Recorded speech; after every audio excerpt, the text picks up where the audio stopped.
రాష్ట్రంలోని ప్రముఖ శైవ క్షేత్రమైన కోటప్పకొండలో స్వయంభూగా వెలిసి ఉన్న శ్రీ త్రికోటేశ్వర స్వామివారి దేవస్థానం నందు 28/7/2026 మంగళవారం నాడు తొలి ఏకాదశి పర్వదినము అనంతరం హుండీల లెక్కింపు కార్యక్రమం జరిగింది.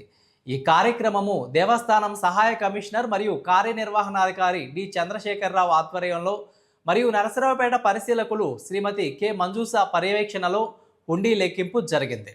హుండీ లెక్కింపు ద్వారా 11,62,024 రూపాయలు, అన్నదానం హుండీ ద్వారా 40,342 రూపాయలు, బెరసి మొత్తం 12,02,366 రూపాయలు 7 రోజులకు వచ్చినట్లు సహాయ కమిషనర్ మరియు కార్యనిర్వహణాధికారి డి చంద్రశేఖరరావు ఒక ప్రకటనలో తెలిపారు. ఈ హుండీ లెక్కింపు కార్యక్రమంలో ఆంధ్రప్రదేశ్ గ్రామీణ బ్యాంక్ యలమంద శాఖ బ్యాంకు సిబ్బంది, దేవస్థానం పర్యవేక్షకులు చల్లా శ్రీనివాస్, దేవస్థానం ఉప ప్రధాన అర్చకులు మరియు ఆలయ సిబ్బంది, నరసరావుపేట సేవక బృందాలు పాల్గొన్నారు.